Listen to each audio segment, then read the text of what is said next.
미래사회연구소 연구원님들 안녕하세요. 석석사입니다. 우리가 지난 강의에서는 이 정책을 시행을 했을 때 어떠한 미래가 다가올지 예측하는 생각의 틀들을 좀 배워봤어요. 네, 그게 실질적인 도움을 줄 수 있는 거라면 이번 강의에서는 두 집단의 이익이 충돌할 때 누구의 손을 들어줘야 하는가 이런 고민을 할 때 필요한 철학적인 얘기를 좀 해보고자 해요. 그래서 이번 강의에서는 우리가 법을 대체 왜 만들었는지, 법이나 정책이 왜 필요한지, 그걸 만들어서 발전시켜온 인류의 생각, 그리고 우리의 철학에는 어떤 요소들이 있었는지, 발전되어 온 순서를 대충 따라가 보면서 중요한 것들을 짚어보도록 하겠습니다. 법이나 정책은 왜 만들까요? 법이나 정책은 우리가 사회 질서를 유지하기 위해서 만든 거죠. 근데 두 집단의 이익이 충돌하지 않는 상황이라면 법이나 정책이 사실 필요가 없어요. 두 집단의 이익 중에서 누군가의 손을 들어줄 수밖에 없는 상황이 되고 그 누군가를 택하는 과정에서 우리는 필수 불가결하게 우리의 가치관이 개입을 하게 돼요. 그럼 우리 인류가 법이나 정책을 만들어 온 역사에 따라서 그 핵심적으로 생각해 온 가치가 시간의 지남에 따라 조금씩 변했어요. 처음에 우리가 법을 만들 때는 질서를 가장 중요하게 생각해서 시작을 했지만 이후에 공평함을 생각을 하게 됐고 그리고 프라이버시라는 개념을 도입을 하게 됐고 마지막엔 효율성까지 따지게 됐어요. 이게 정확하게 시간의 순서로 이거 다음에 이거 다음에 이거 다음 이거 이렇게 진행된 건 아니지만은 우리가 대략 이런 트렌드를 따라서 발전해 온 생각의 과정을 뒤따라가면서 어떤 내용인지 그리고 우리가 여기서 배울 점이 뭐가 있는지 리뷰를 해보도록 하겠습니다. 앞에서 말씀드렸다시피 맨 처음 법이 생긴 거는 우리 사회 질서를 유지하기 위해서였어요. 이 질서라고 하면 무슨 말이냐면 우리가 저녁에 지금 낮인 것 같지만 사진이 좀 이상하네요.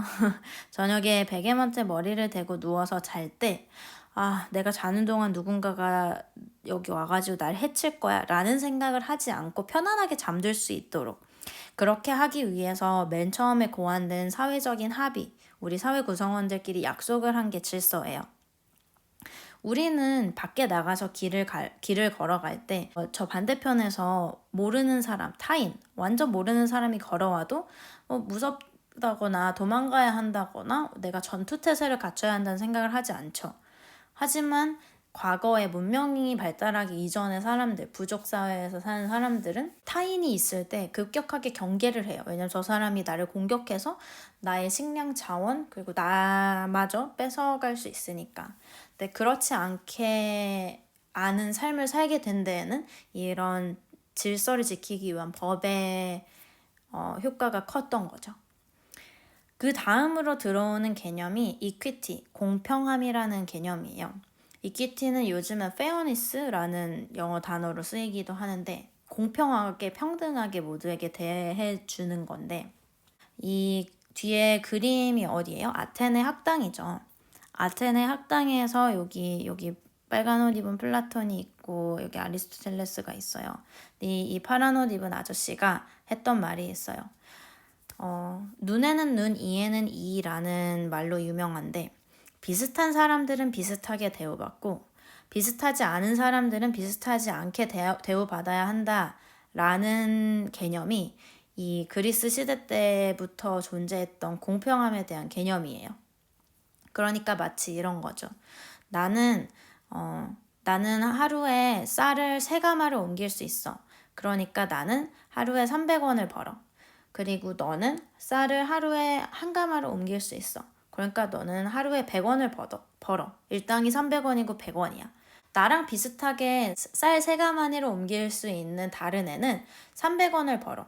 근데 나랑 다르게 1개밖에 못 옮기는 애는 100원을 벌어. 이런 게 바로 그때 당시에 만들어진 공평함의 개념인 거예요. 그런데 여기서 한 발짝 더 나아가서 생각해 볼 수 있는 게 1900년대 말에 나왔던 존 롤스의 평등 공평함에 대한 생각이에요. 이 사람은 이제 메리토크래시라는 거에 대해서 반대하는 사람이었어요. 메리토크래시가 뭐냐면 내가 쌀을 세 가마를 옮길 수 있는 건 내 체력이 좋아서겠죠. 어떤 다른 사람이 쌀을 한 가마밖에 옮기지 못하는 거는 그 사람이 뭔가 좀 체력도 좀 딸리고 힘도 딸리고 달리기가 느리고 이런 이유가 있겠죠. 그런 거는 우리가 가진 천부적인 재능이에요. 근데 이 천부적인 재능에 당연한 권리를 가지고 있다고 생각하던 게 과거의 공평함에 대한 생각이었어요. 그러니까 나는 힘이 세서 세 가마 들 수 있으니까 300원 버는 거고 넌 힘이 약해서 한 가마밖에 못 드니까 100원 버는 거야. 이건 공평해 라고 생각하던 게 옛날 사람들의 사고방식이었다면 이제 존 롤스는 되게 혁신적인 제안을 해요. 우리는 우리가 가진 천부적인 재능에 대한 권리가 없다고 주장을 하기 시작합니다. 그러니까 메리토크래시, 우리가 메리트는 이제 내가 가진 천부적인 재능을 메리트라고 생각하시면 될 텐데 그 메리트를 가졌다는 거에 대해서 권리가 없다는 거예요. 내가 똑똑하게 태어났다거나 내가 힘이 세게 태어났다거나 내 체력이 좋게 태어났다는 거가 내가 당연히 더 잘 대우받아야 하는 이유가 될 수 없다고 생각한 거예요. 저 사람 쌀을 한 가마밖에 못 옮겨도 한 가마밖에 못 옮기는 이유가 다른 이유가 있을 것이고 그걸 우리는 생각해 줘야 한다는 거죠. 예를 들면 그 사람은 뭐 사고가 났을 수도 있어요. 그래서 몸이 불편한 사람일 수 있고 혹은 그 사람은 어렸을 때 가난해서 많이 먹지 못했어요. 그래서 성장이 더뎠을 수 있고 뭐 그런 잡다한 다른 많은 이유가 있겠죠. 그래서 내가 잘났기 때문에 내가 돈을 더 많이 벌어. 내가 잘났기 때문에 내가 더 대우를 잘 받아도 돼. 라고 생각하는 것에 의문점을 제기하기 시작했어요. 그게 최근에 이제 보편적으로 복지 쪽을 생각하게 된 근간이기도 하죠. 그 다음 또 재밌는 게 나오는데 바로 프라이버시예요. 여기서 말한 프라이버시는 나의 정보를 내가 온전히 컨트롤하겠다, 내가 통제하겠다는 걸 말하는데 1890년도에 여기 1890년도 12월 15일에 어떤 혁신적인 논문이 하나 게재가 됐어요. 하버드 로 리뷰라는 저널에 The Right to Privacy, 프라이버시의 권리라는 제목의 논문이 하나가 써집니다. 여기서 이 저자들이 주장했던 거를 한마디로 요약하자면 right to be let alone이에요. 무슨 뜻일까요? 이 의미가 뭘까요? right은 내 권리이죠. 어떠한 권리냐? to be let alone 할 권리라는 거예요. to be let alone이라고 하면은 내가 혼자 있을 권리가 아니라 혼자 있게 내버려 둬질 권리예요. 이런 개념이 어떻게 탄생하게 됐냐면 이제 이 시대에 미디어나 기술 같은 게 발달을 하기 시작해요. 그러면서 카메라도 생기고 막 파파라치도 생기고 이랬겠죠. 그러면서 사회가 어떤 사람들은 혼자 있게 놔두지를 않는 거예요. 그러면서 프라이버시라는 개념이 생기고 여기서 또 중요한 거는 신체적인 피해, 피지컬한 데미지를 못지않게 정신적인 피해를 중요하게 생각하기 시작했다는 거예요. 어떤 사람이 나를 자꾸 따라다녀. 내 정보, 내가 어디에서 뭘 하고 있는지 내 정보를 나는 알려주기 싫은데 자꾸 따라다니고 내 뭐 인스타그램 계정을 자꾸 이렇게 스토킹을 하고 사람들한테 나 어딨냐고 물어보고 다니고 이런 게 나에게 신체적인 피해는 아직 주지 않았겠죠? 하지만 정신적으로 엄청나게 사람을 피폐하게 만들잖아요. 그런 거를 정식적으로 피해라고 인정하기 시작했어요. 그리고 이후에 이제 미국의 헌법이나 이런 데에 이런 개념이 들어가면서 법의 근간이 되죠. 예를 들면 이 프라이버시를 중요시하는 사상에 입각을 한다면은 대한민국에선 아직 정의되지 않은 스토킹 처벌법 같은 게 되게 당연한 게 되는 거죠. 당연하게 처벌해야 되는 게 되는 거죠. 네, 그런 의미에서 한국 법이 아직 그런 쪽은 따라가지 못하고 있다고 볼 수 있겠네요. 마지막으로 보여드릴 게 효율성, efficiency라는 개념이에요. 근데 그 효율을 정의하는 방법은 되게 다양한 게 있어요. 근데 그 중에서 가장 재밌는 파레토 옵티멀리티라는 개념을 설명해 드릴게요. 파레토 에피션시, 파레토 옵티멀리티라고 불리우는 이 개념은 뭐냐면 이 상태에 있을 때 이 우리 사회 모든 구성원이 남에게 피해를 주지 않으면서 나의 이익을 더 이상 증가할 수 없는 상태를 말해요. 예를 들어서 여기 X축, Y축에 굿즈 서비스라고 써져 있는데 이거를 뭔가 커피와 바나나로 바꿔봅시다. 그러면은 예를 들어서 우리가 D의 상태에 있다고 해봐요. 그리고 이 까만 라인, 이 선이 우리가 가진 돈으로 살 수 있는 바나나와 커피의 양을 나타낸다고 가정을 해보세요. 그러면 우리 사회에는 커피만 먹는 애도 있을 수 있고 바나나만 먹는 애도 있을 수 있고 커피보다 바나나를 조금 더 좋아하는 애도 있을 수 있고 그 반대에 있을 수도 있고 다양한 사회적 구성원들이 여기 있겠죠. 만약에 우리가 D의 상태에 있다고 해봐요. 그러면은 우리 사회가 가진 자본으로 바나나나 커피를 조금씩 더 살 수 있겠죠. 그래서 이쪽으로 가면은 커피를 더 좋아하고 커피를 마시는 사람들에게 더 행복한 사회가 될 거예요. 이쪽으로 조금 더 가면 바나나 먹는 사람들이 더 좋아하는 사회가 되겠죠. 그 이쪽으로 더 가면은 두 파티 모두에게 다 도움이 되는 더 이익이 되는 이익을 증가시킬 수 있는 상태가 되잖아요.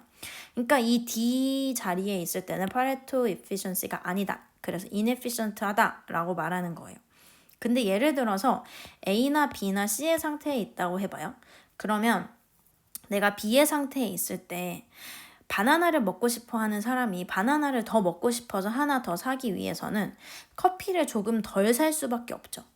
그렇기 때문에 커피 먹는 사람의 유틸리티, 커피 먹는 사람의 행복을 줄이지 않고서야 내가 더 바나나를 많이 먹어서 더 행복해질 수가 없는 거예요. 이런 상태를 파레토 에피션시라고 합니다. 파레토 에피션시는 대부분 여기서도 보이다시피 유니크하지 않아요. 단 하나의 솔루션만 있는 건 아니에요. 하지만 이런 개념의 efficiency, 효율 개념이 생기면서 또 우리가 생각하는 사고의 틀에 되게 많은 변화가 생기게 돼요. 이런 개념을 통해서 우리 사회의 복지를 극대화하는 방향의 솔루션을 찾고 뭐 이런 데 쓰이게 됩니다. 이렇게 해서 4가지를 다 리뷰를 해봤는데 마지막으로 다시 한번 강조하고 싶은 말이 있다면 두 집단의 이익이 충돌하지 않는다면 법이나 정책이 필요하지 않는다는 말이에요. 그래서 예를 들어서 우리가 이번에 코로나 사태를 통해서 대한민국이 확진자 동선을 공개하면서 세간의 이슈 주목을 받았어요. 왜냐면 코로나가 빨리 잠식돼야 한다는 고 생각하는 사람들이 있고 그리고 그에 반해서 내 사생활을 보호하고 싶은 사람들이 있을 거예요. 그런데 우리는 그 2가지 중에서 사회적으로 코로나를 빨리 잠식시키는 거, 코로나와 싸워서 이기는 걸 더 중요하게 봤기 때문에 그 상황에서는 나의 동선이 공개되는, 확진자의 동선이 공개되는 조금의 사생활 침해라고 볼 수 있는 것들은 괜찮다는 거죠. 그래서 우리는 코로나를 빨리 무찌르겠다라는 쪽에 손을 들어줬어요. 여기서도 비슷해요. 우리 아이들이 안전할 권리가 있고 어떤 다른 누군가가 무언가를 할 권리가 있어요. 근데 그 둘이 충돌한다고 생각해봐요. 그러면 우리는 그 누군가가 뭘 할 권리를 더 중요하게 생각해줘야 될까요? 아니면 우리 아이들이 안전할 권리를 더 중요하게 생각해줘야 될까요? 범죄심리학자 이수정 교수님은 이렇게 말씀하셨어요. 나는 아이들의 안전을 위해서 나의 자유를 포기할 생각이 있다. 이분의 말씀은 우리 아이들의 안전한 권리를 무엇보다도 더 우선시해줄 생각이 있다는 거죠. 이렇게 어떤 두 집단의 충돌이 생기면 법이나 정책이 필요하기 마련이고 그럴 때는 그 둘 중에 한 명의 손을 들어줄 수밖에 없다는 거를 염두에 두시고 모두가 좋아하고 모두가 해피한 상황 그런 걸 만들 수 없기 때문에 이런 철학적인 사고방식이 필요하고 누가 이걸 더 누릴 권리가 있냐 이 상황에서 뭐가 더 중요하냐라는 결론을 내릴 때 우리의 가치관이 발동을 한다. 우리 가치관은 그래서 좋은 합리적인 가치관 가지고 있는 게 굉장히 중요하다는 말씀드리면서 이번 주 강의를 마치겠습니다. 감사합니다.